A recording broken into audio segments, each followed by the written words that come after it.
75 వసంతాలు పూర్తి చేసుకుంది. అంటే భారతీయ జనసంఘ్ ఏర్పడి 1951లో అక్టోబర్ 21న మన ఈ యొక్క దేశంలో ఒక కొత్త జాతీయవాద రాజకీయ స్రవంతి ప్రారంభం అవ్వటం జరిగింది. భారతదేశ పునర్నిర్మాణం కోసం ఒక ఆలోచనతో ప్రారంభమైన యొక్క ఆలోచన పరంపర నేటికి 75 వసంతాలు పూర్తి చేసుకుంటున్న సందర్భంగా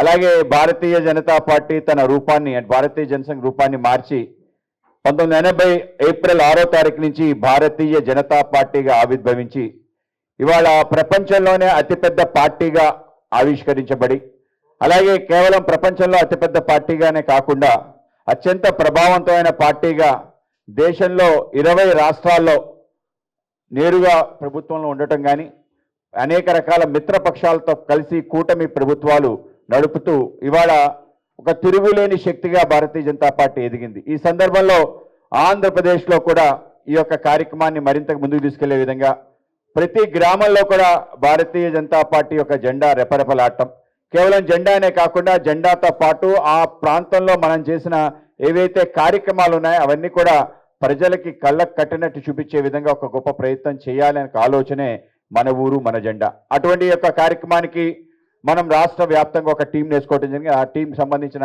ఈ యొక్క టీంకి సారథ్యం వహిస్తూ ముందుకు తీసుకెళ్లాల్సిందిగా మన యొక్క రాష్ట్ర ప్రధాన కార్యదర్శి మట్టా ప్రసాద్ గారు దాన్ని గత అనేక నెలలు బట్టి దానికోసం ఆలోచన చేసి ముందుకు తీసుకెళ్తున్నారు. అలాగే దీన్ని పూర్తి స్థాయిలో ఇంప్లిమెంట్ చేయాలి అంటే చీఫ్ ఎగ్జిక్యూటివ్ ఆఫీసర్గా ఆ విధంగా రాష్ట్ర వ్యాప్తంగా కిసాన్ మోర్చా ఆధ్వర్యంలో దీన్ని జరగాలని చెప్పి ఆ విధంగా మన కిసాన్ మోర్చా రాష్ట్ర అధ్యక్షులు కుమారస్వామి గారి నేతృత్వంలో మొత్తం అన్ని మోర్చా సంబంధించిన అందరు జిల్లా అధ్యక్షులు కూడా దీన్ని కంకణం కట్టుకొని ముందుకు తీసుకెళ్లే ప్రయత్నం, అలాగే ప్రతి జోన్లో కూడా మరింతగా దీన్ని ప్రభావవంతంగా ముందుకు తీసుకెళ్లే ప్రయత్నంలో భాగంగా మన రాష్ట్ర ఉపాధ్యక్షులు శ్రీ గారపాటి సీతారామాంజనేయులు గారికి, అలాగే మన విశాఖ జిల్లాకి సంబంధించిన శ్రీ అడారి ఆనంద్ గారు ఆయన రాష్ట్ర ఉపాధ్యక్షులు, అలాగే సందిరెడ్డి శ్రీనివాస్ గారు ఆయన రాయలసీమ సంబంధించిన నేత మా యొక్క రాష్ట్ర కార్యదర్శి, ఈ విధంగా అలాగే బిట్ర శివనారాయణ గారు మన గుంటూరు సంబంధించిన నేత, ఆ విధంగా వీళ్ళందరూ కలిసి ఆ విధంగా రాష్ట్ర టీంను ముందుకు తీసుకెళ్లి రాష్ట్ర వ్యాప్తంగా ఏప్రిల్ 6వ తారీఖున ఈ యొక్క కార్యక్రమాన్ని పెద్ద ఎత్తున ప్రారంభించి కేవలం జెండా అందరికీ సాధారణంగా తెలిసి జెండా ఎగరుతున్న జెండాతో పాటు ఇవాళ మనం ప్రతి గ్రామాభివృద్ధిలో ఏ విధంగా సక్రియంగా భాగస్వాములై ఏ విధంగా నరేంద్ర మోడీ గారి నేతృత్వంలో మనం చేస్తున్న గ్రామానికి సంబంధించిన ఏవైతే అన్ని రకాల వనరులు ఏ విధంగా సమకూరుస్తున్నాం ఆ విధంగా రామరాజ్యం కావాలి అంటే గ్రామ స్వరాజ్యం కావాలి అనే ఏదైతే మహాత్మా గాంధీ గారి కళ ఉందో ఆ కళని సాకారం చేస్తూ మన ప్రియతమ ప్రధాని నరేంద్ర మోడీ గారు చేస్తున్న అన్ని కార్యక్రమాలు కూడా ప్రజలకి కళ్ళకు కట్టినట్టు చూపించే గొప్ప ప్రయత్నం మనందరం కలిసి చేయాలి. ఆ విధంగా చేయాలని అనుకుంటున్నాం. కేవలం పార్టీనే కాదు ఇవాళ కూటమి నేతృత్వంలో కూడా అనేక రకాల కార్యక్రమాలు గ్రామ స్థాయిలో జరుగుతుంది. ఆ విధంగా గ్రామ వికాసం కోసం కూటమి ప్రభుత్వం ఆధ్వర్యంలో ఆంధ్రప్రదేశ్లో కూడా అనేక రకాల కార్యక్రమాలు వాటిని కూడా మనం ముందుకు తీసుకెళ్లే ప్రయత్నం చేస్తాం. కానీ మన పార్టీ సంబంధించిన సంస్థాగత నిర్మాణంలో మనం అన్ని చోట్ల కూడా సర్వవ్యాపి అవ్వాలనుకున్నాం, అన్ని ప్రాంతాలకి చేరాలని చెప్పి ఆ విధంగా రాష్ట్ర వ్యాప్తంగా ఉన్న 16,000 పైచీలకు ఉండే ఏవైతే గ్రామ పంచాయతీలు ఉన్నాయో అన్ని పంచాయతీలో మన యొక్క జెండా ఏ విధంగా ఎగరాలి, ఆ జెండా కేవలం ఒక 10 మంది కార్యకర్తలు కలిసి జెండా ఎగరేయడంతో పాటు ఆ గ్రామానికి సంబంధించిన ఏ పనులు మనం భాగస్వాములు అయ్యాం, మన కారణంగానే ఆ పనులు ఏ విధంగా జరుగుతున్నాయనే విషయం ప్రజలకు తెలియజేసి దాంట్లో ఏవైనా లోటుపాట్లు ఉంటే వాటిని తీర్చి ముందుకెళ్లే విధంగా ఆ విధంగా ప్రజలతో మమేకమై ఆ విధంగా ముందుకెళ్ళడానికి ఈ కార్యక్రమం ఉపయోగపడాలని చెప్పి మహాత్మా గాంధీ గారి యొక్క సర్వోదయ అనే ఒక సిద్ధాంతం ఏదైతే ఉందో ఆ యొక్క సిద్ధాంతాన్ని అలాగే మన యొక్క సిద్ధాంతకర్త పండిత్ దీన్ దయాళ్ ఉపాధ్యాయ ప్రవచించిన అంత్యోదయ అనే సిద్ధాంతాన్ని ఈ రెండింటిని కూడా తీసుకెళ్ళాలి అంటే గ్రామం యొక్క స్వావలంబన పైన ఆధారపడి ఉంటుంది. ఆ విధంగా గ్రామ స్వావలంబన కోసం ఈరోజు మన ఆధ్వర్యంలో ప్రీతమ ప్రధాని నరేంద్ర మోడీ గారు భారతీయ జనతా పార్టీ పెద్ద ఎత్తున ఏ కార్యక్రమాలు అయితే చేస్తున్నాయో మనం ప్రతి గ్రామానికి వెళ్తే ఏదైతే గ్రామంలో మనకు స్వాగతం చెప్తున్న ఆ సీసీ రోడ్ యొక్క నిర్మాణంలో ఏ విధంగా కేంద్ర భాగస్వామ్యమైంది.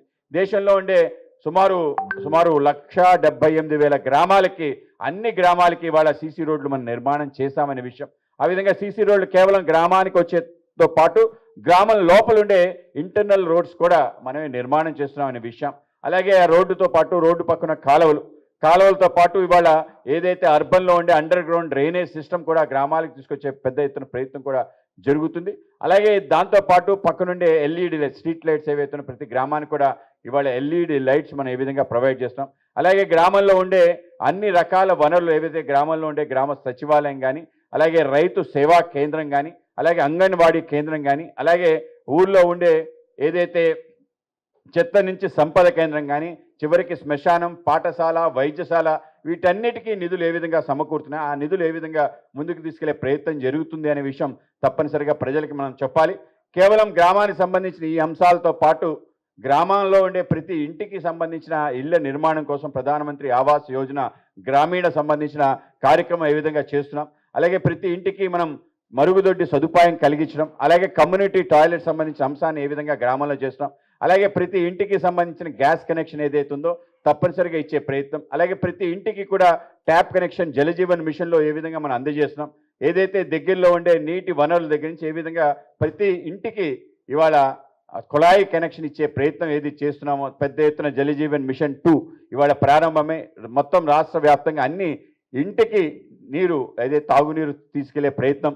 ఆ విధంగానే ప్రతి వ్యక్తికి భరోసా కల్పించే విధంగా రక్షణ పథకాలు వాళ్ళకి ఏ విధంగా కల్పిస్తున్నాం.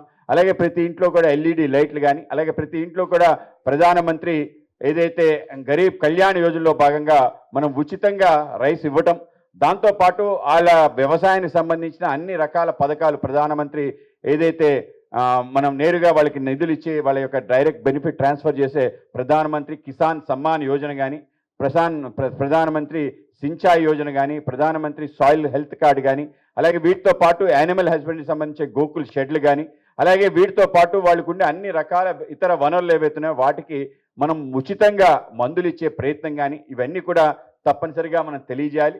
ఆ విధంగా కేంద్రం యొక్క సింహభాగం ఆ విధంగా గ్రామోదయానికి మనం ప్రయత్నం చేస్తున్న విషయాన్ని తప్పనిసరిగా ప్రజలకు తీసుకెళ్లే విధంగా ఈ యొక్క జెండా ఆధారంగా ఆ గ్రామంలో చేసే మంచి పనులు ఏవైతున్నాయో వాటిని కూడా వాళ్ళకి తెలియజేసే విధంగా మనం ఒక సాఫ్ట్వేర్ తయారు చేసి దాంట్లో ప్రతి గ్రామానికి సంబంధించిన ఇన్ఫర్మేషన్ కూడా పెడుతున్నాం. స్టాటిస్టికల్ డీటెయిల్స్తో పాటు గ్రామంలో ఎంతమంది ఉన్నారు, దాంట్లో పురుషులు ఎంత, మహిళలు ఎంత, అలాగే గ్రామాల్లో చేసిన అభివృద్ధి కార్యక్రమాలతో పాటు 14-15 ఫైనాన్స్లో నేరుగా నిధులు ఇచ్చే ఒక కార్యక్రమాన్ని నరేంద్ర మోడీ గారు శ్రీకారం చుట్టారు. గత ప్రభుత్వం ఆ నిధులు దారి మళ్లించింది. మన ప్రభుత్వంలో కూడా రాలేదనే అంశం ఏదైతుందో మనం లేవనెత్తాం. గత ఒక వాయిదా పట్టడం జరిగింది. ఇంకా మీదట అది నిరాకాటంగా ఆ యొక్క అకౌంట్లో చేరే విధంగా వ్యవస్థను ఏ విధంగా నిర్మాణం చేస్తాం, ఏ విధంగా నేరుగా ఢిల్లీ నుంచి ఆ గ్రామానికి నిధులు ఇస్తున్నామనే విషయాన్ని కూడా వాళ్ళకి తెలియజేసే ప్రయత్నం. ఆ విధంగా అన్ని రకాలుగా మనం గ్రామ వికాసం కోసం చేస్తున్న అన్ని కార్యక్రమాలను కూడా ప్రజలకు తెలియజేసే ఒక గొప్ప కార్యక్రమం. ఆ విధంగా ఈ కార్యక్రమంలో మనందరం కూడా సక్రియంగా పాల్గొని ముందుకెళ్ళాలి. దీని పెద్ద ఎత్తున మనం ప్రచారం చేయాలి అని చెప్పి ఆ విధంగా ఏప్రిల్ 6 మన యొక్క పార్టీ యొక్క ఆవిర్భావ దినోత్సవం. కానీ ఆవిర్భావ దినోత్సవం సందర్భంగా ఈ కార్యక్రమాన్ని తీసుకెళ్తూ దీంతో పాటు మన యొక్క పథకాలను కూడా ప్రజల్లోకి తీసుకెళ్ళటం. సుమారు 168 పథకాలు ఉన్నాయి. ప్రతి వ్యక్తి జీవితంలో కూడా ఆ పథకాల యొక్క ప్రభావం ఉంటుంది. కనుక గ్రామ ప్రజలు ఆ పథకాల్లో చేరారా లేదా, ఆ వాళ్ళని ఏ విధంగా చేర్చాలి అనే ఒక కార్యక్రమం కూడా మనం ప్రారంభించడం జరిగింది. దానికి చేరువ అని పేరు పెట్టాం. కనుక ఈ యొక్క జెండా ఎగరేయడంతో పాటు గ్రామానికి సంబంధించి అభివృద్ధి ఏం చేస్తున్నాం, అలాగే గ్రామస్తులందరూ కూడా కేంద్ర ప్రభుత్వ పథకాల్లో ఏ విధంగా చేరాలి అనే విషయం కూడా మన ద్వారా కూడా కొంత ప్రచారం జరగాలి. ఆ విధంగా తీసుకెళ్లే ప్రయత్నం, అలాగే గ్రామ సమస్యలను ఏవైతే ఉన్నాయో వాటిని కూడా పరిష్కరించే వేదికని మనం జనతా వారీధి పేరు మీదట ప్రారంభించాం. కనుక ఆ గ్రామంలో ఉండే ప్రధాన సమస్యలను తీసుకొని వాటిని పరిష్కరించే విధంగా ప్రతి మండల రెవెన్యూ ఆఫీసర్ దగ్గర నుంచి దానికి సంబంధిత అధికారుల దగ్గరికి వాటిని తీసుకెళ్లే విధంగా జనతా వారీధి కార్యక్రమంలో కూడా మన అనుసంధానం కావటం. అలాగే నరేంద్ర మోడీ గారు ప్రతి నెల మన్ కీ బాత్ అనే కార్యక్రమం చేస్తున్నారు. కనుక ఆ మన్ కీ బాత్ సంబంధించిన విశేషాలు కూడా ప్రజల దగ్గర తీసుకెళ్లే ప్రయత్నం. ఆ విధంగా ప్రధానమంత్రి నేరుగా మన ఊర్లో మనందరినీ ఉద్దేశించి మాట్లాడుతున్న అభిప్రాయం కూడా వాళ్ళకి కలిగించడం. ఆ విధంగా సంపూర్ణంగా అన్ని రకాల విషయాల్లో మనం మమేకమే పనిచేసే విధంగా ఒక సక్రియమైన రాజకీయ కార్యకర్తగా, నాయకుడిగా మనం ఉండడానికి ఈ యొక్క కార్యక్రమం ఉపయోగపడుతుంది. ఆ విధంగా మనందరం కలిసి ఈ యొక్క కార్యక్రమాన్ని ముందుకు తీసుకెళ్లాల్సిన అవసరం ఉంది. ఆ విధంగా మనందరి యొక్క నినాదం ఏంటంటే ఒక చేత్తో బీజేపీ జెండా, ఇంకో చేత్తో ఎన్డీఏ ఎజెండా. ఆ విధంగా నరేంద్ర మోడీ గారు ఏవైతే అద్భుతమైన పనులన్నీ చేస్తున్నారో వాటన్నిటినీ ప్రజలు తీసుకెళ్లే ఒక గొప్ప కార్యక్రమం మనం నాంది పలకబోతున్నాం. ఆ విధంగా ఏప్రిల్ 6 మొదటి ఫేజ్ 6 నెలల పాటు ఉంటుంది. సుమారు ఏప్రిల్ 6 నుంచి అక్టోబర్ 21 ఏదైతే జనసంఘ్ యొక్క ఆవిర్భావ దినోత్సవం అంటే సుమారు 75 వసంతాలు పూర్తయింది ఈ యొక్క సిద్ధాంతాన్ని ఈ యొక్క రాజకీయ స్రవంతిని ప్రారంభించి. కనుక ఈ యొక్క 6 నెలల పాటు మనం మొత్తం రాష్ట్ర వ్యాప్తంగా అన్ని గ్రామాలు టచ్ చేసే ఒక ప్రయత్నం చేయటం, దాని తర్వాత కూడా కంటిన్యూస్ యాక్టివిటీ ఆ విధంగా తీసుకెళ్లే ప్రయత్నం చేస్తామని చెప్పి మీ అందరికీ తెలియజేస్తూ, తప్పనిసరిగా రాబో కాలంలో ఏదైతే భారతదేశం వికసిత భారతం కావాలనే కళ ఏదైతే ఉందో ఆ కళ కేవలం ప్రధానమంత్రిదో లేకపోతే మన పార్టీ పెద్దలదో కాదు, ప్రతి ప్రజది, ఈ దేశంలో ఉండే ప్రతి పౌరుడు కూడా తను దాంట్లో భాగస్వాములు అవ్వాలి అని చెప్పి ఒక ఆలోచన ఉండాలి అని చెప్పి, అందుకే మన నినాదం సబ్కి సాత్ సబ్కా వికాస్ సబ్కా ప్రయాస్. ఆ విధంగా మందరి యొక్క ప్రయాస, దాని ద్వారానే మన రాష్ట్ర దేశ వికాసం అవుతుంది. ఆ విధంగా వికసిత గ్రామం, వికసిత ఆంధ్ర, వికసిత భారతం ఆ విధంగా జరగాలి. కనుక ఆ వికసిత గ్రామంలో ఆ గ్రామస్తులందరూ భాగస్వాములు కావాలి, వాళ్ళ ఇంటి నుంచే ప్రారంభించాలి అనే ఒక ఆలోచన. సో ఆ ఆలోచనలో మనందరం కలిసి ముందుకు తీసుకెళ్లే ఒక కార్యక్రమం కనుక వచ్చేసిన అందరికీ కూడా మరొకసారి ధన్యవాదాలు తెలియజేస్తూ అందరికీ నమస్కారం.